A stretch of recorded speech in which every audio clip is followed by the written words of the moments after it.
So hello everyone. Good morning to all of you. तो आज हम पढ़ने वाले हैं मार्केटिंग और सर्विस का थर्ड क्वेश्चन, जो कि अपन ने दो पहले ही कर लिया। तो पहले मेरे पर वो वीडियो नहीं दिखी तो आप उसको भी देख लेंगे, जिससे आपको थोड़ी सी क्लियरिटी अच्छे से हो जाए। तो अब हम नेक्स्ट क्वेश्चन की तरफ चलते हैं। नेक्स्ट क्वेश्चन कह रहा है, define services explain essential characteristics with the help of suitable example.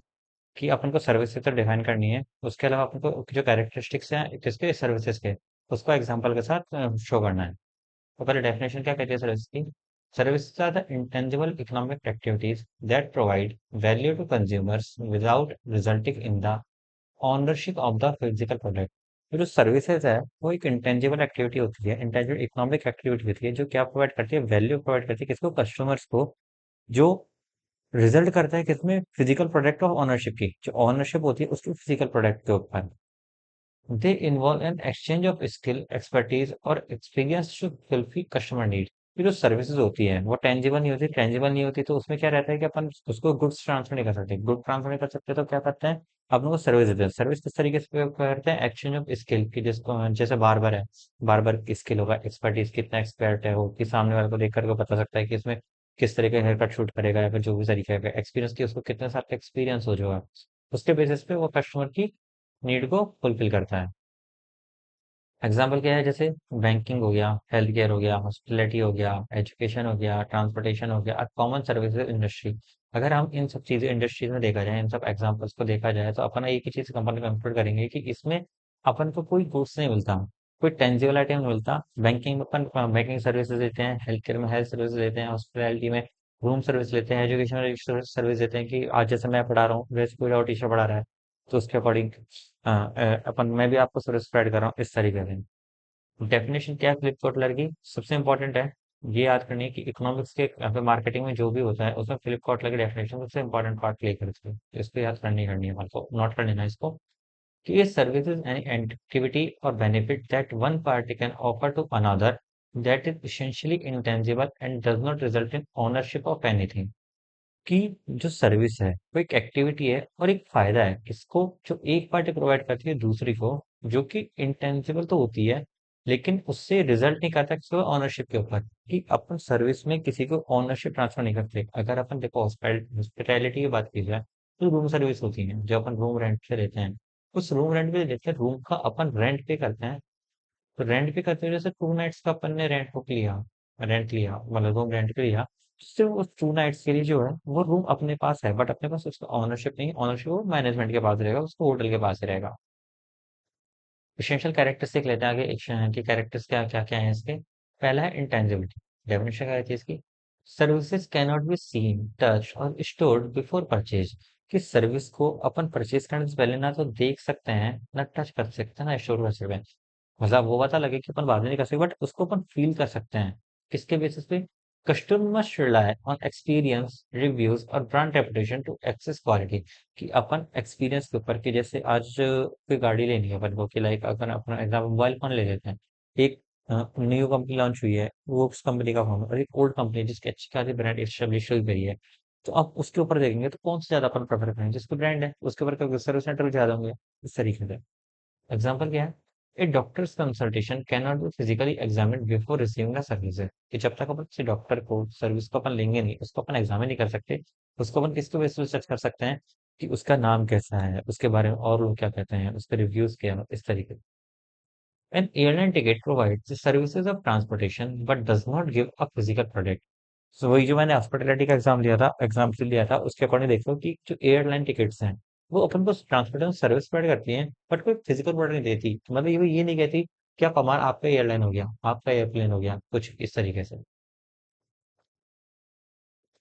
Next है सॉल्यूशन टू ओवरकम इंटेंसिबिलिटी। की testimonials and reviews. Customer feedback build trust. कि अगर आज हम किसी रेस्टोरेंट पे जाते हैं या कहीं पे जाते हैं, अगर वो ऑनलाइन में ओपन है तो वो अपने आप को इम्प्रूव करने के लिए क्या करेगा? वो आपसे फीडबैक लेगा, फीडबैक फॉर्म भरा सकता है, रिव्यूज डलवा सकता है, इस तरीके से कि कैसा लगा, कैसा नहीं, जिससे कि अपनी क्वालिटी में इम्प्रूव कर सके, इनहेंस कर सके अपने ब्रांड को। Brand reputation. Strong branding helps customer feel confident in the service. कि जो स्ट्रॉन्ग ब्रांडिंग्स होती है वो कस्टमर को फील करते हैं कॉन्फिडेंस। जैसे कि अगर आज अपन सैमसंग की बात करें और एक एमआई की बात करें, अगर किसी बंदे को या फिर पर्सन को, इंडिविजुअल को अगर अपन एग्जांपल लेके चलें कि अगर उसको है ना 50,000 से अपर का फोन लेना है, तो डेफिनेटली वो एमआई के बदले सैमसंग का फोन लेना ज्यादा प्रेफर करेगा, क्योंकि सैमसंग इतनी बेस्ट, इतने इस प्राइस रेंज पे एक अपनी बेस्ट क्वालिटी परफॉर्म करता है, और उसकी खुद की ब्रांड एस्टेब्लिश है। तो इस तरीके से अपना इंटेलिजिबिलिटी वाला पार्ट खत्म होता है। अब आ जाता है इंसेपरेबिलिटी के ऊपर। इंसेपरेबिलिटी का मीन्स क्या होता है? Services are produced and consumed simultaneously, meaning that the provider and customer must be present for the service to take place. कि जो सर्विसेज हैं वो एक ही टाइम पे प्रोड्यूस और कंज्यूम की जाती है, जिसका मतलब क्या है कि जो सर्विस प्रोवाइडर है, जो सर्विस टेकर है, इट मीन जो कस्टमर है, वो सेम टाइम पे प्रेजेंट होना चाहिए। कि लाइक अब जैसे अपन टीचिंग कर रहे हैं, जैसे मैं आपको पढ़ा रहा हूँ, उस पर क्या हो रहा है कि जब तक मैं नहीं होऊंगा, जब तक मैं नहीं पढ़ाऊंगा, तो आपको वो चीज मिलेगी नहीं इस तरीके से, कि आप पढ़ नहीं पाओगे उसको, आप उसको गेन नहीं कर पाओगे। तो उस तरीके से कि हम दोनों को एक साथ बैठ के चलना होगा, जिससे कि वो चीज साथ साथ चले। अगर मैं आज पढ़ा दे तो आप नहीं पढ़ोगे, तो वो टाइम वापस नहीं आ सकता। तो इस तरीके से एक्सक्लूड हो जाता है। एग्जाम्पल क्या है? A haircut requires both the barber and the consumer to be present at the same time. कि बार्बर अपनी सर्विस तभी परफॉर्म करेगा जब कस्टमर वहां पे होगा। कस्टमर के तो बाल कटेगा, वो नहीं किस काटेगा। A live concert needs performers and audience for the experience to happen। कि अगर जैसे किसी कॉन्सर्ट में हम जाते हैं, कोई कॉन्सर्ट वाला पार्ट देखते हैं, तो इसमें क्या होता है कि जब तक सामने वाला परफॉर्मर नहीं होगा, तो ऑडियंस नहीं होगी, क्योंकि ट्रू एक्टिविटी होती है। जब तक कोई ना कोई एक पर्सन भी सामने होगा, तो ही नीड्स टू परफॉर्म। तो इस तरीके से सोल्यूशन क्या है ओवरकम करने का इनसेपरेबिलिटी को? ऑनलाइन सर्विस प्रोवाइड करना। जैसे अब मैं ऑनलाइन पढ़ा रहा हूँ, ये आपके पास स्टोर्ड है एक तरीके से। अगर मैं स्टोर्ड है, तो इसमें क्या होगा, आप इसको मन चाहे जब देख सकते हैं, है तो ये service he, but stored mode होती है। जैसे वर्चुअल कंसल्टेशन, टेलीमेडिसिन हो गया, ऑनलाइन एजुकेशन हो गया, reduce dependency on physical presence.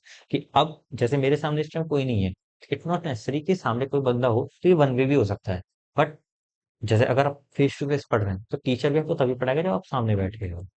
Training staff, training staff क्या करता है, इंश्योर करता है स्टैंडर्ड एक्सपीरियंस। कि जो ट्रेंड पर्सन है, जैसे मैं न्यू हूँ यूट्यूब पे, मैं न्यू टीच कर रहा हूँ, तो मुझे इतने अच्छे से टीच करना नहीं आएगा, मेरे में कोई खामी हो सकती है, मेरे में कोई बुराई हो सकती है, कि मैं हो सकता है सही से एक्सप्लेन नहीं कर रहा हूँ, या फिर कुछ भी एक्सप्लेन हो।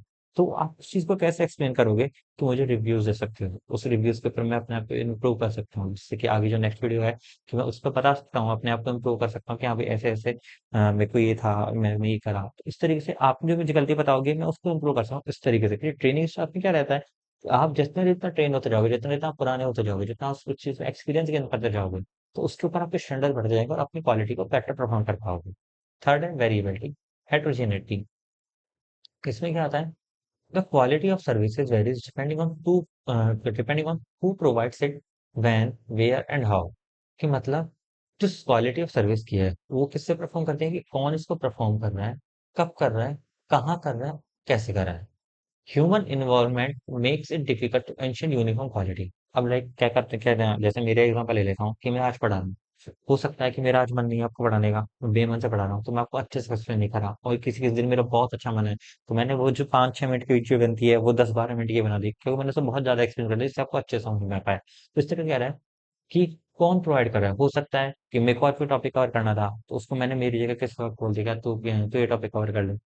कब कर रहा है? एक होता है कि बिल्कुल थका हुआ पर्सन है बहुत ज्यादा, वो उस चीज को कर रहा है, तो उसके नेचर का ऊपर फर्क है कि कब कर रहा है, वेयर, कहाँ कर रहा है। कि एक है कि आज मैं अपने लैपटॉप बैठ के या फिर कंप्यूटर बैठ के बना रहा हूँ, बट कोई हो सकता है कि अपना बोर्ड पे बैठ के वीडियो रिकॉर्ड करके बनाए। इस तरीके से, और कैसे कर रहा है, वही चीज है कि किस तरीके से सर्विस प्रोवाइड कर रहा है।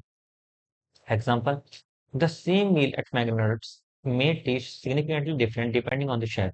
कि जो मैकडॉनल्ड्स का शेफ है, मतलब टेस्ट है, वो हर बार होना तो सेम चाहिए, बट डिफर कैसे कर सकता है? कि आप किसी दिन गए, उस दिन उनका एक्सपर्ट टेस्ट, एक्सपर्ट जो वो है, अ, बंदा है या शेफ है, वो उस चीज को बना रहा हो, तो उस दिन उसका टेस्ट अच्छा रहा है। But on the other hand, कि अगर आप किसी और दिन गए, वहां पे आपको उस टेस्ट अच्छा नहीं लगा, क्यों? क्योंकि उस दिन वो शेफ दूसरा था। इस तरीके से a hotel receptionist friendliness may vary based on the mood of workload। कि आप मान के चलते हैं कि आज आप किसी होटल में गए खाना खाने के लिए गए, या फिर रहने के लिए गए, कुछ भी था, तो उन्होंने है ना उन्होंने आपको कुछ सर्व किया। सर्व करने में आपको होटल या तो पसंद नहीं आया, खाना पसंद नहीं आया, जो भी था, अपन जज खाने का एग्जांपल ले लेते हैं, खाना पसंद नहीं आया। अब आपने उसकी शिकायत करी। अब एक तो हो सकता है कि आप जो स्टाफ है वो आप पर कह दे कि नहीं, ये हमारा यहाँ का बेस्ट है, बहुत लड़ने लग गए, जितने बेस्ट लड़ने लग गए। उससे क्या होगा? आपका ईगो हर्ट होगा, आप उस पर हर्ट हो गए, तो आपको आप उसको रिव्यू बुराई दोगे, but on the other and कि जो उसका स्टाफ है वो आपको सपोर्टिवली ले, और अगर उसके बदले अगर आपको पसंद नहीं आया तो आपसे एक तो पूछ ले कि इसमें क्या कमी है क्या नहीं है, आपका रिव्यू लेके या तो उसी डिश को सही कर दे, या फिर उसके बदले आपको कोई दूसरी डिश प्रोवाइड कर दे। तो आप क्या कहोगे कि यार हाँ ठीक है, बाद में जा करके उसका खाना तो अच्छा नहीं था बट उनकी सर्विस बहुत अच्छा है, उन्होंने ऐसे ऐसे किया। तो जो उसकी बैड क्वालिटी थी उसने चेंज करके उसको गुड में क्वालिटी में बदल दिया। तो इस तरीके से सर्विस जो होती है वो इसकी बेसिस पे बहुत डिपेंड करती है कि आपको सर्विस किस तरीके से मिल रही है। सॉल्यूशन क्या है? स्टैंडर्ड ऑपरेटिंग प्रोसीजर, कि अपन को कंसिस्टेंसी मेंटेन करके चलती है, कि जो कंसिस्टेंसी अपन दे रहे हैं उसके बेसिस पे अपन खड़े रहे। कस्टमर फीडबैक एंड ट्रेनिंग, कि जैसे मैंने बताया कि कस्टमर का फीडबैक लेने से अपन अपनी क्वालिटी में इंप्रूव करते हैं और यूनिफॉर्मिलिटी आती है कि हमको इस तरीके से ही काम करना है, कस्टमर्स को इस तरीके से काम पसंद आ रहा है। पेरिशेबिलिटी, पेरिशेबिलिटी में क्या होता है? Services cannot be stored for future use, कि सर्विसेज को अपन फ्यूचर यूज के लिए स्टोर नहीं कर सकते, meaning that an unsold service is opportunity lost forever, कि एक बार अगर जो सर्विस प्रोवाइड कर रहा है अगर वो सर्विस प्रोवाइड नहीं करता तो उसकी अपॉर्चुनिटी वो गायब हो जाती है। जैसे कि आज अगर कोई फेस टू फेस शिक्षा पढ़ा रहा है, उसका पीरियड चल रहा है, तो वो पीरियड एक बार ही आज होगा, अगर वो उसको अपन कल लेने जाएंगे तो उसका कल नेक्स्ट डे होगा, बट आज वो अपन उस चीज को गेन नहीं कर सकते। लाइक एग्जाम्पल लेते हैं, an empty airline seat on a flight can not be sold once the flight has departured, कि जो फ्लाइट है, अगर फ्लाइट में आज अपन ने, जैसे मैंने कल भी एग्जांपल लिया था एक वीडियो में, कि अगर 23 पैसेंजर्स जाने हैं, ठीक है, और उसकी जगह अगर 22 पैसेंजर जा रहे हैं, तो अब ये नहीं है कि जो एरोप्लेन कंपनी है, एयर कंपनी है, वो उस चीज को कैंसिल करेगी, नहीं फ्लाइट में एक बंदा कम हो नहीं जाएगी, वो जाएगी जाएगी। अब वो जो एक पैसेंजर का लॉस है, एक पैसेंजर की कॉस्ट है, वो कंपनी को बेयर करनी पड़ेगी, उसमें कोई कुछ नहीं कर सकता। ये नहीं कि वो नेक्स्ट डे रिकवर करे, नहीं, वो लॉस ही जाएगा। A hotel room that is vacant for a night loses potential revenue permanently, कि अब जो होटल रूम है, कि आज मान के चलो आपको 1 तारीख से 2 तारीख के बीच में रूम बुक करना है, बट 31 का रूम खाली था, वो 31 को रूम खाली था, तो ये नहीं कि आपको वो सर्विस प्रोवाइड करेंगे, अगर कुछ भी करके आपको 31 पे दे सकते हैं, आप कुछ भी वो दे सकते हैं, बट अगर वो खाली रह गया तो खाली रह गया, उसको फुलफिल नहीं किया जा सकता। सोल्यूशन क्या है? डायनेमिक प्राइसिंग, कि एयरलाइन और hotel offer discount to fill empty seats and room. अब जैसे मान के चलो आपको 1 से 2 तारीख तक का रूम मिल रहा है, वो मिल रहा है 1,999 रुपीज पर डे पर नाइट में, बट वही 31 को अगर आप बुक करते हो वो आपको मिल रहा है जैसे 800 में, 899 में, या फिर इससे भी कम में, तो आप 31 को भी जाना पड़ेगा क्योंकि वहां पे अपना होटल रूम सस्ता पड़ रहा है, तो हो सकता है आप उसकी बुकिंग कर लें इस तरीके से। ठीक है। उसके बाद है pre booking and appointments, ensure maximum utilization services, कि अगर अपन प्री बुक करके चलते हैं तो अपने पास एड्रेस, जैसे अगर होटल रूम की बात की जाए, अगर उसमें 100 रूम्स हैं या फिर 10 रूम्स लेके चलते हैं अपन, अगर प्री बुक चल रहा है तो अपन को आइडिया रहेगा कि हाँ भाई आने वाली अप मई को या फिर अप्रैल को जो भी है, उस दिन कितने रूम्स अवेलेबल है कितने नहीं है, तो अपन उसके ऊपर अपनी कॉस्ट को, अपने आगे जो अपने एक्सपेंसेस उनको आराम से मैनिपुलेट कर सकते हैं, उसको बैलेंस कर सकते हैं। नेक्स्ट है अपना lack of ownership, unlike goods services do not result in ownership, the customer only gets access to services for a limited time, कि जो सर्विस होती है, सर्विस में क्या होता है कि अपन को ओनरशिप नहीं मिलती, अपन सिर्फ उसको लिमिटेड टाइम के लिए एक्सेस कर सकते हैं। जैसे कि Netflix subscription allow access to movies but doesn't give ownership, कि जो नेटफ्लिक्स है वो अपन को मूवीज का ऑनर नहीं दे, ओनरशिप नहीं देता, वो ओनली अपन को एक्सेस देता है कि हाँ आप इस प्लेटफॉर्म पे आके मूवी देख सकते हैं, बिकॉज उन्होंने परचेज किया, वो परचेज का आपको मूवी देखने का एक्सेस दे रहे हैं only, we are not owner of the movie. ये rented car can be use for temporary but belongs to the rental company, कि जो कार है, जो रेंटेड कार आती है, वो एक टेम्पररी टाइम पे आप यूज कर सकते हो, बट उसका जो मेन बिलोंगिंग रहता है, मतलब मेन जो उसकी ओनरशिप रहती है वो कंपनी के पास ही रहती है, आपके पास नहीं आती। उसका सोल्यूशन क्या है? जैसे लॉयल्टी प्रोग्राम, जैसे बहुत से होटल्स तो लॉयल्टी प्रोग्राम चलाते हैं कि आप परमानेंट हमारे 1 साल का कार्ड ले लीजिए, आप लाइफ टाइम का ये पेमेंट करके इस तरीके से कार्ड ले लीजिए, इस तरीके से आप पेमेंट कर दीजिए, तो आपको लाइफ कस्टमर मिलेगा, कि आपको फर्स्ट प्रेफरेंस दी जाएगी जब भी आप होटल्स में आते हो, किसी भी चीज में आते हो। तो इससे क्या होता है कि जो लॉन्ग टर्म एंगेजमेंट है वो बढ़ती है, कि सामने वाला बंदा ऑफर्स को कनेक्ट करके या फिर अपनी कहते हैं ना कि क्षमता को देख के, कैपेसिटी को देख करके उस चीज में एक्सपेंस कर देते हैं। जैसे अपन है कि जैसे अमेजन प्राइम है, अमेज़न प्राइम का मंथली सब्सक्रिप्शन भी आता है, मंथ 6 मंथ का भी शायद आता नहीं आता, बट ईयरली भी आता है। तो अपन उसके बेसिस पे चेक कर सकते हैं अपन को कौन सा ज़्यादा फ़ायदा है, कि अपन कितनी मूवीज़ हुई, कितनी शॉपिंग करते हैं, इस तरीके से। Subscription mode generate recurring revenue while enhancing customer experience, कि जो सब्सक्रिप्शन मोड होता है वो ज़्यादा रेवेन्यू जनरेट करता है, उससे कस्टमर का एक्सपीरियंस भी बढ़ता है, कि अगर वो आपको प्री पेमेंट कर देते हैं तो अपन आप उसकी क्वालिटी के ऊपर अच्छे से और ज़्यादा सर्विस प्रोवाइड कर सकते हैं, उनको और अच्छी क्वालिटी प्रोवाइड कर सकते हैं। इसका कंक्लूजन क्या रहेगा? Services are an essential part of modern economics. and their unique characteristic require businesses to adopt specific strategy to overcome challenge. जो सर्विसेज उनके एसेंशियल पार्ट हैं इकोनॉमीज में, वो क्या करते हैं, उनका अपने यूनिक कैरेक्टर की वजह से स्पेसिफिक स्ट्रेटेजी प्रोवाइड करते हैं चैलेंजेस को ओवरकम करके। तो कंपनीज जो फोकस करती है, किसके ऊपर फोकस करती है, कस्टमर की सेटिस्फेक्शन के ऊपर फोकस करती है, अपनी ब्रांडिंग के ऊपर फोकस करती है, अपनी टेक्नोलॉजी के ऊपर फोकस करती है, जिससे कि वो किसको मैनेज कर पाए, ये जो अपने कैरेक्टरिस्टिक्स है मेन उसको, इंटेंजिबिलिटी को, वेरिएबिलिटी को, पेरिशेबिलिटी को और इंसेपरेबिलिटी को। इंटेंजिबिलिटी मीन्स ये देख नहीं सकते, चट नहीं करते। वेरिएबिलिटी कि जब जब आप सर्विस में जाओगे, हो सकता है आपको हर बार अलग अलग तरह की सर्विस मिले। पेरिशेबिलिटी नेचर कि अगर एक बार आपने उस सर्विस को नहीं लिया तो वापस खत्म हो जाती है। इनसेपरेबिलिटी मतलब उसके बीच में सर्विस को लेने के लिए कस्टमर का और सर्विस प्रोवाइडर का दोनों का होना जरूरी है।